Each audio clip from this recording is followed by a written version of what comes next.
favorite part of the book is the bit that I wrote at the front, Yes, you're forward, of course. Forward. Oh, yeah. So we'll have to read this out and stuff like that as well. So I'll bring that in, and then I'll do a bit of background to it. So, for everyone out there, let's see. There it is, So super proud of that. Thank very much for including me in there. So I'm going to read this part here. So it's like, so the blockchain now enables governments to distribute tokenized value of significant real assets into the hands of its citizens using digital wallets.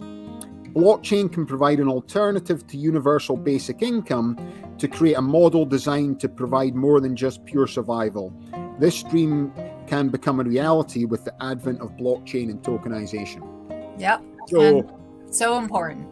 So that's it. So I'll bring that up there as well. So AmeriCoin, tokenization of federal assets. So just to give a little bit of interest as to what I'm doing, and Garrett's involved in the project now, is, we're tokenizing essentially energy assets and allowing people to have fractional ownership of energy assets in this new form of tokenization. But really, when I got involved in the Libertarian Party, and it was with Adam Kokesh, and then there was people who were advisors in the project were guys from Bitcoin.com and also John McAfee. So what we were looking to do was to take the model, and he called it AmeriCoin, and to tokenize federal assets. So why do we want to do something like that? So, in going forward, I'm a special needs dad, you were saying a special needs teacher. If we talk about right now, there's 540 odd thousand homeless people in America right now. Of that, 60% have got mental health problems. So they've slipped through the cracks of society. There is essentially nearly no way back for a huge majority of these people. So unless they've got family members that can help them, there's no way that they'll actually manage to get back out from the trouble they're in right now. And the scary thing about that is 12.5% of these people are ex-veterans as well. So we had Memorial Day last week, and Garrett and I spoke about this before. There's 50,000 homeless veterans on the street right now, and they're in a position whereby unless someone goes out to help them, they've slipped through the cracks of society.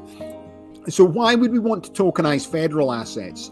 So if you think the government owns the land, so the original Constitution that everyone always talks about right now because of what's happened with the Second Amendment, First Amendment and all that, but the original Constitution said the land belongs to the people, not the government or the king. And the king they were speaking about was King George of England at the time. But up until now, there's never been a technology whereby 300 million people can sort of have ownership of these federal assets. There's no way for it to happen.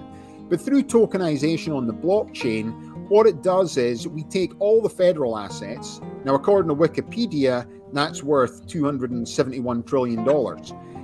So if we start thinking about balance sheets for traditional bankers, again, coming back to the book, my dad was a traditional banker, so it was assets versus liabilities. The US government's 30 trillion or 35 trillion in the hole. It's a disaster. But wait a minute, we've got 271 trillion in assets, and that's probably not even correct because the price of oil's gone up, the price of all commodities have gone up. So when they put that in, so say for argument's sake, if we dropped all this into an asset, now what would happen is government would still operate in the same way. The difference now is that the distributions would come to the people based on social security. So we would set up everyone to have a wallet. At the time when we were investigating this back in 2020, we spoke to the company Ledger. So people out there, they're probably one of the leading off-chain digital wallet companies in the world. And I asked them, how long would it take for us to set up a digital wallet for everyone in America based on social security? And they said around about 2 weeks. Wow. So that's how long it takes. So it's 2 weeks. But then he goes, but you need someone to be putting in distributions into it, or everyone's going to have a digital wallet with nothing in. So then it comes back to what we're speaking about and going forward is because of technology, because of AI, you hear people like Elon Musk even speaking about it. Once autonomous driving comes in, and because of 5G, autonomous driving is coming in more and more. So if you go down to any port in America now, the chances are it's autonomous driving that's going on. So it's not long off there. So once that actually comes out into the roads, because Tesla now is autonomous driving, you can go out and drink 10 beers get behind your Tesla and just get Tesla to take you home, which is probably less risky than driving. I haven't had a drink for 3 years, by the way, so I'm sober 3 years. But I've got a lot of Scottish friends and things like that as well. People don't encourage drink driving, but if you live in the country and you've got to go quite far, and America's always been traditionally a bad place for drink driving because it's super strict in Scotland. You basically can't have even a glass of wine now if you get caught blowing it. Here, you still get a chance to try and walk along the white line to make it. Well, I can walk the white line after 20 beers. You're okay, back in the car, get home quick, But but essentially this is coming in, and a lot of people are going to lose their jobs. So suddenly, if we did universal basic income, if we gave out, say, $1,000, that's originally for Andrew Yang. So Andrew Yang brought this right back in. So, you're thinking, I'm involved in the Libertarian Party at the time. We're coming up with this concept. A lot of the Bitcoin blockchain people involved in the Libertarian Party because that's what it sort of evolved from. But then you've got someone like Andrew Yang who left the Democrat Party, basically set up his own party. He didn't call it the birthday party. That was, what's his name? The birthday party. Easy. But he basically set it up because he believes in blockchain and technology, but he believes in a UBI. The problem with a UBI is it's still an allowance. So the government's giving you allowance of $1,000. Now, the problem is if they all gave us $1,000 a month, then it's going to push inflation even higher than the 9% it's right now. So inflation might go to 15, 16%. So your $1,000 is essentially worth $850 a month, within a matter of months. It's actually devalued down to that. The thing about doing this in terms of tokenization and creating AmeriCoin is we all now get distributions from the asset. So as the asset makes money, so 54%, so the government's making money, we get distributions made of that of Social Security. So what it does do is it actually encourages us for the government to do a good job and the government to continue to keep making money. Because right now, if you look at, essentially politicians make a lot of money when they go into government. Doesn't make sense to most people out there. They're on a salary of $187,000 and they're in for 10 years and they come out and they're worth 60 million. Everyone would love a job like that, So how does that happen? And then we were speaking about, the lobbyists putting money into them and all these other things. And the problem is there's no transparency with it. But if we tokenize the federal assets and get distributions from the federal assets through tokenization, suddenly it creates a system whereby everyone is now no longer worthless. And that was my whole point of wanting to do this is, so this person who's autistic, who's got other mental health problems, that's sleeping under a bridge, that's fall through the cracks of society, because he's worthless, we don't want to help him. And America doesn't want to help him. Whereby, if this person is getting distribution in AmeriCoins, then just because they're no longer worthless, we'll find a way to get his AmeriCoins from him. But that might be all that they need to help them, because that person no longer, and we can have this person getting access to digital money there as well. And then we started to do a sort of deeper dive, and it's a friend of mine, Giovanni, that's doing a similar type program out in Italy. And then he thinks what it'll do is it'll move to this next level whereby, you're getting your distributions every month from AmeriCoins, but you've already got a job. So you're already doing quite well. But you see this person who's homeless, and then you're thinking, when they're moving in a digital world anyway, it's like, who's carrying cash to give to homeless people anymore? And because it's a pandemic, and this person might have, any number of diseases going forward, and any number of things there as well, you're going to be less inclined to even be giving them money. So A, it's a cashless society. So how do they get money? And then B, what are we going to do then going forward? Whereby if you've got these AmeriCoins and this person's got AmeriCoins and you've had a good month, and you can basically just transfer some of your AmeriCoins to them, because it's not going to solve everything. All this problem is going to no longer make these people worthless. But by doing that, it changes everything. And for a lot of inner city areas where people of, especially from like the African American communities and stuff like that, have been left behind by generation in terms of generational wealth through property ownership, it'll allow people to have ownership of a property, and the property is the federal assets for the first time in history as well. So to me, it changes the trajectory of everything that's going forward with that. And, and that's what sort of tokenization can bring with this as well. And in terms of universal basic income, to me, it just changes trajectory. It just means people are no longer worthless, and then that helps people from there. And then we can start moving into this society whereby, we want to help, because I think the younger generation coming through, and I think coming back to the Bitcoin Cinderella book is, she wants to help the environment. She wants to help. And I think younger people want that now as well. I'm from a generation now whereby, I told someone, I'm just about to turn 50, so it's like, I'm no longer a spring chicken anymore. And my thought process is changing. But you're brought up in this traditional way of thinking. My dad was a bank manager, it's a traditional way. You work hard, pay your taxes, you contribute to society. The people who fall off the edge, it's the way you're taught is, well, they've made bad choices, and that bad choice is usually they've got involved in drink and drugs, alcohol and drugs, and they made bad choices. And that's basically what you're saying. But what about the 12.5% veterans and the 50,000 veterans who are sleeping under bridges tonight and sleeping on the street?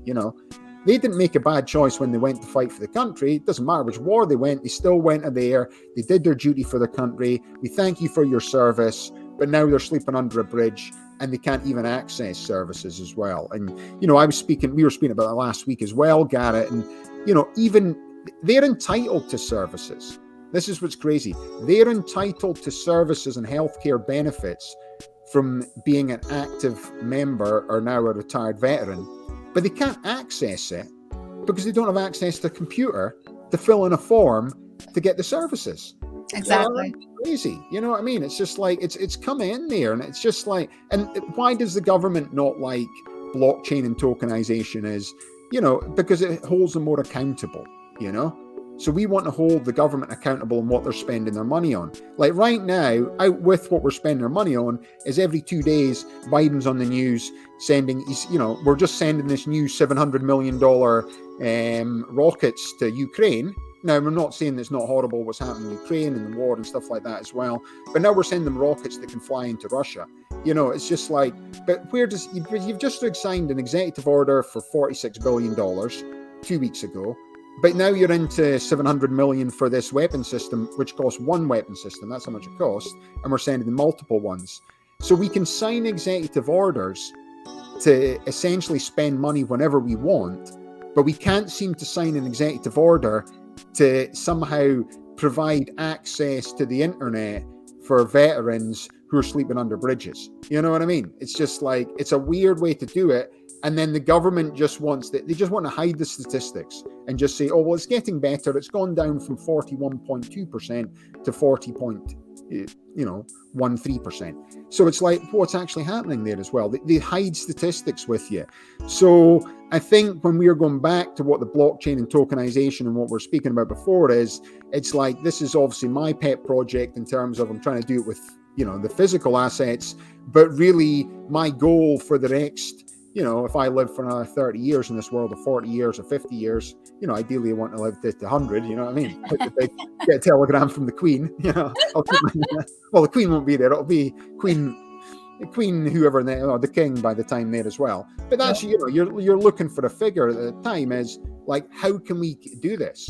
And I think younger people coming through want to help more than ever before, because they see this and they're impacted by this and they look at this, and it has a lot of people coming out there, and it just can't be, we're going to tax more money, we're going to increase taxes, but we're not going to be held accountable of what this taxation money is spent on, because essentially we've got so many problems we want to spend the money on, but we're happy to, essentially be spending $1 trillion a year in new weapons, because that's essentially what America spends right now, is $1 trillion a year in weapons. So we can't take some of that $1 trillion and spend it to help these veterans who are living under bridges, even getting access, even holding the big software companies, because you get into this thing as well, whereby you can't just keep taxing these big software companies. But what you can do is you can shame them.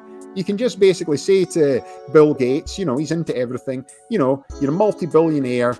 Can you not provide some of your old equipment for homeless people, for people in inner city areas, for Apple products? Can you not give everyone out there an Apple iPhone 7?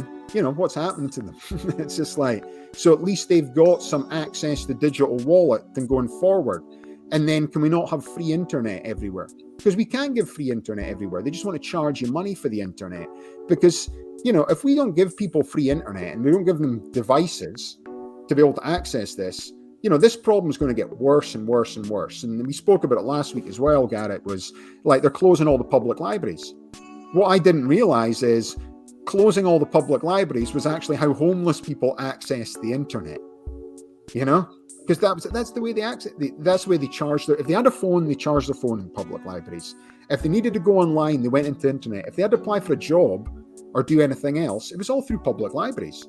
And I'm just thinking, I don't want to go to public library anymore. I can download it on my Kindle, I never go in and get a book out and stuff like that. Yeah. You sort of get that. So we just close all that down, everybody. We'll save the money in that. Oh, great for that. But suddenly it's like, boom, what's happening to these people? And I just think it's a scary situation and going forward. And that's what the AmeriCoin is. And, right now, I would say, the Republican and the Democrat Party have like a zero monetary policy to help the poorest people in society coming out the back of COVID, this pandemic, high inflation. Now, whether you think my monetary policy is garbage or not, at least it's a monetary policy.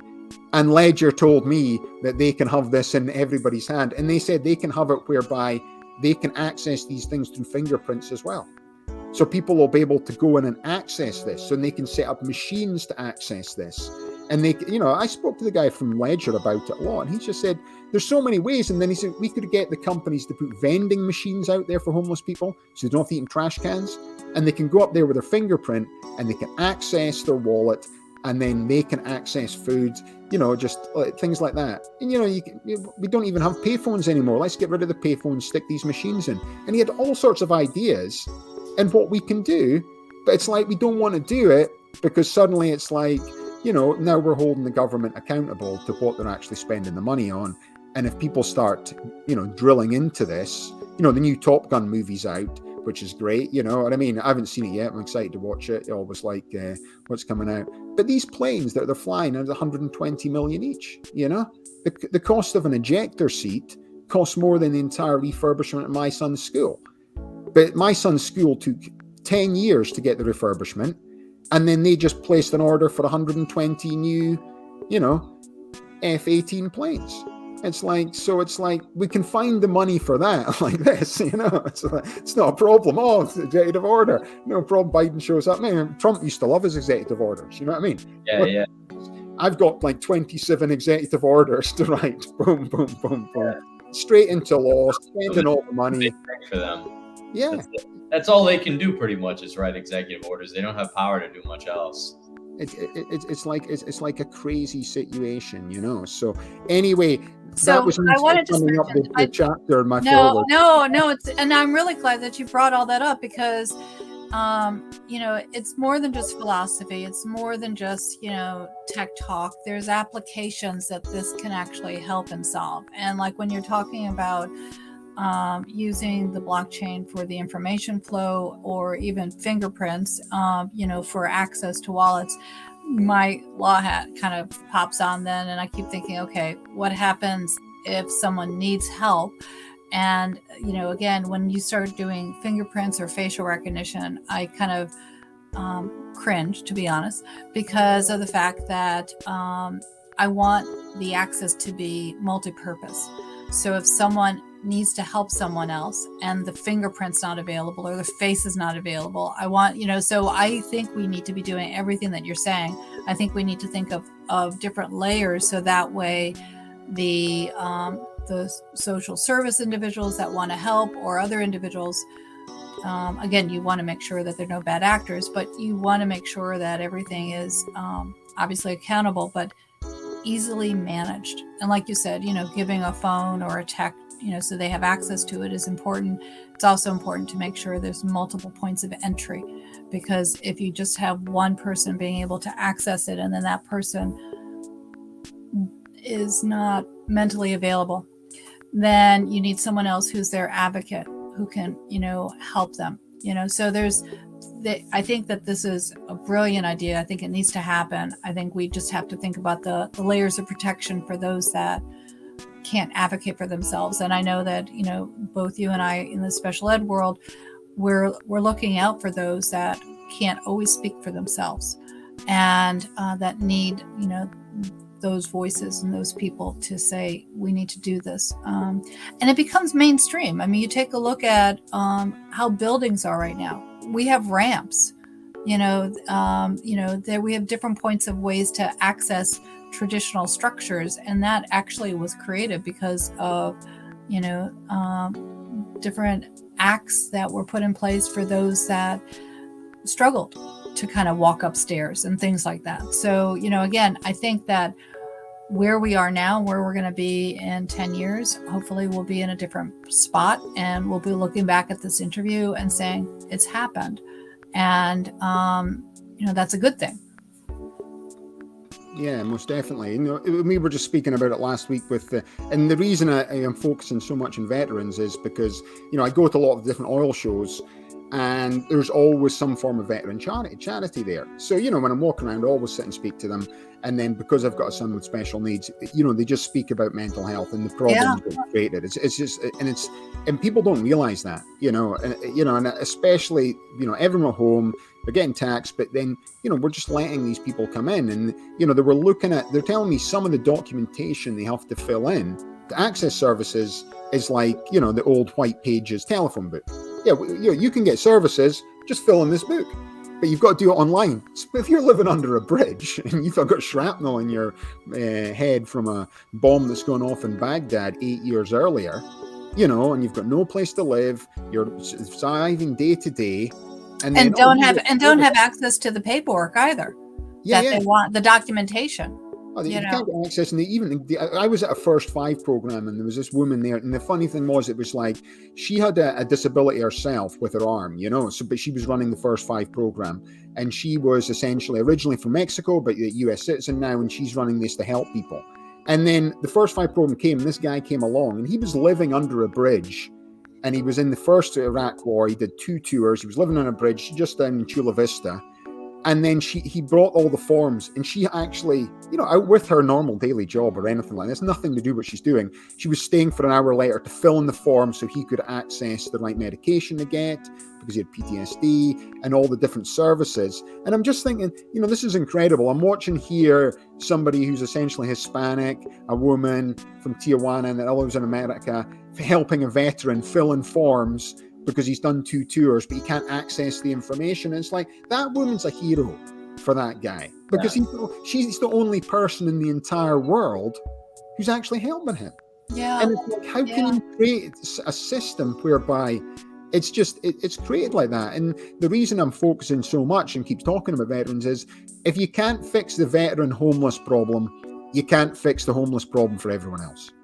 It's as simple as that. There's no way around that, and it's just helping the people we really owe it to is probably, that should be first and foremost. And I can't believe that, maybe that they just haven't taken a little bit more initiative on that. I mean, when I've lived in a lot of different places around the US, but one thing is I've noticed across a lot of different places is the fact that there are many, many, many commercial buildings, especially now after COVID, they're completely empty. Yes, very much so. And houses too. There are more vacant houses than homeless people in the United States. Is it that hard to just set one of these up as a center and, for veterans or something like that? I mean, is it that hard? No, it's the same as the supermarkets. So the supermarkets throw away more food on a daily basis than it takes to basically feed everyone who's starving. But because they want the insurance money, and they actually write things like, we don't want homeless people turning up by our supermarket out the back door getting free food. It's like, well, can you not just ship the food to somewhere else? You know what I mean? Well, we want the insurance money. We need the insurance. Yeah. So we're getting food put in containers so we can eat every until the supply chain problems are coming in, so there's shortages. But even then, generally, if you went to Walmart, you go to things, it's not like the stocks that, we run out of toilet paper and stuff like that, a couple of things. But generally, there's always food there. But the shelf life's so short now. They keep these things in massive containers, they're frozen, they're put in the shelf, they're there for 3-4 days, and they can still be good, but then they don't want to get sued in case someone eats something that's off. So we just chuck it away because they want the insurance money for that. So how come the supermarkets out there, and they're making millions and millions and millions of dollars of profit from throwing away food and insurance policies. So why is that not coming in? And it's a bit like, and I think what the metaverse and Web3 and all this technology converging is, we can start to put pressure on these people at the right points. And the points don't have to be through politicians anymore. Because the politicians, no matter who you are, they're owned by whoever the lobbyist is giving them money. It doesn't matter what it is. It doesn't matter who you say you represent. I was reading about AOC, she represents Queens. 97% of her money funding comes out with Queens. So who are you accounting? And then some months she's taking $12 to $15 million in donations. So she's not stupid. People go, she's stupid. Oh yeah, really stupid, making $15 million a month in donations, But she's getting that money in, and she asks a lot of right questions. I don't believe in all her answers, but I quite often say she's asking a lot of right questions. And then it's America. You shouldn't want to shut these people up. You want them to keep asking questions. But again, it's like, it just gets stuck in Congress and the Senate, and then the lobbyists get involved and they've taken money, and it doesn't get a solution that goes out there as well. But with what's happening with technology like the blockchain is, suddenly it's like we can put peer pressure on these people to change things, and it's just a bit like, if everyone out there started to put pressure on, the supermarkets. So if we all decided on a Monday, let's decide where we're going to go. Let's not go to Walmart this week, everybody. We'll all go to Target. And next week, we'll all go to Walmart. And next week, we'll do this. We'd only have to mess up their supply chain for about 6 weeks. And they would all kowtow, and then, oh, wait a minute. Oh, yeah, well, we'll just put that food in that, that distribution system you talked about. And you can put your big adverts on the side as well. They'll provide free advertising for you. You can give it to there. Because in California, I don't want to go into a gas station to just be putting gas in my car and have a guy raking around a bin that just looks like prehistoric man or prehistoric woman who's so dirty and black, it's not washed there and long hair, raking around and finding any bit of morsel of food at the bottom of this trash can and then eating it because they're starving that much. And then I'm just going to go along to Walmart to see what's happened there as well. And it's just like, essentially we're just becoming conditioned just to ignore these people, And I think people can start to change with that as well. I could sit and talk about this stuff all day long. So I believe the blockchain and tokenization and metaverse and all these things can solve these problems. And I think with people out there and young people understanding that as well, is like, this is what this technology can do, It's just like, how can you help with this technology? And something that you mentioned, it's really important for us not to disconnect from people and relationships. And the blockchain, I think, can bring people together in a way that we haven't seen before. So I think there's a lot of positivity there, but you're right. We have to act. We just can't ignore. Okay, but so that's perfect. So that's just hit the hour, everybody. We've managed to talk about the Bitcoin Cinderella book. It's been an absolute pleasure to get you on. We'll get you on as you launch each book as well, And then you should definitely speak to Garrett about the carbon tracking side of stuff he's working on. I just think that is it fits in definitely with the model of what you're doing, Yes, and it's been a pleasure being on, and thank you so much for everything that you're doing too. You've been an inspiration to me on so many levels. Thank you so much.